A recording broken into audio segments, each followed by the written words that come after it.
the last 20 years, there has been a dramatic shift from the demand for fresh fish to cheap processed fish. Salmon is no exception. Salmon is the largest fish export of Canada. In previous decades, salmon were caught by local fishermen and sold in fish markets. More recently, salmon are being mass-produced in aquacultures and sold as processed canned goods. Fish farming through aquacultures has proven to be a lucrative market and is constantly expanding. This is a problem because these aquacultures require mass amounts of forage fish to be fed to the farmed salmon. Forage fish are defined as prey fish for larger species.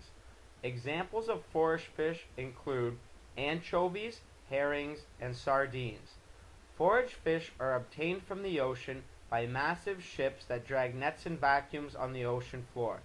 This is extremely dangerous because it creates an imbalance within an ecosystem that humans know so little about. Historically, humans have been masters of short-term thinking and have blatant disregard for the environment. Lastly, the shift from fresh fish to processed fish has caused the levels of pollution to rise and thus directly impacts climate change through the emission of greenhouse gases.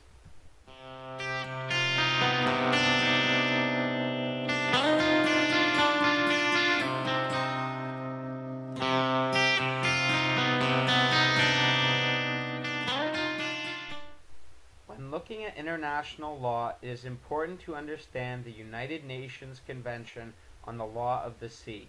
This convention was adopted in 1982 and helped compensate for inadequacies found in the previous versions of this convention. The Law of the Sea creates a comprehensive list of rules governing the use of the ocean. The convention states that there is a 12-mile territorial sea limit and a 200-mile exclusive economic zone that a country has jurisdiction over. The rest of the ocean is to be shared equally with everyone in the world, including countries that are landlocked. Some areas of the ocean are more rich with resources, thus countries strictly regulate the use of their waters. These laws have been created in order to stop potential wars for resources.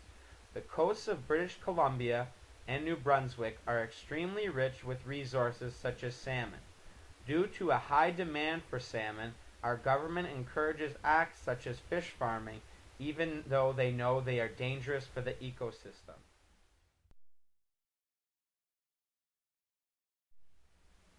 Another important piece of international legislation is the North American Free Trade Agreement. This is a binding agreement between Canada, the United States, and Mexico that promotes trade between the nations and either eliminates or significantly lowers trade tariffs. 85% of Canada's aquaculture is exported to the United States. 66% of total aquaculture exportation is comprised of salmon. In 2006, Canada exported 78,733 tons of salmon to the United States. This was valued at $505 million.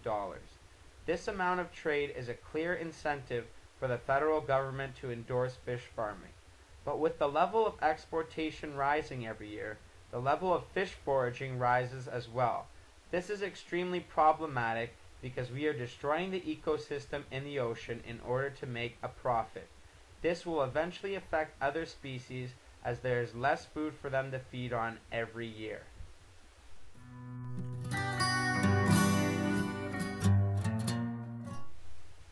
If Canada is serious about saving the ocean's ecosystem, the federal government must sign a binding treaty that places responsibility on the nation to remedy the problem. In the last 3 years, there has been an outcry in the scientific community for the protection of the ecosystem. This led to the creation of the Lenfest Forage Fish Task Force in 2009. The task force has been researching ecosystem-based approaches to the management of forage fish. This task force is comprised of 13 preeminent marine and fisheries scientists from around the world. The task force report will be presented to the world in April of this year and will highlight solutions for a problem that is expanding every year. Even though salmon is a pet peeve for me, I find that the destruction and exploitation of the ecosystem is an even greater problem at an international level. One final solution is for international law to be ratified in every country prohibiting the consumption of salmon. But this is unrealistic, as too many people enjoy sushi.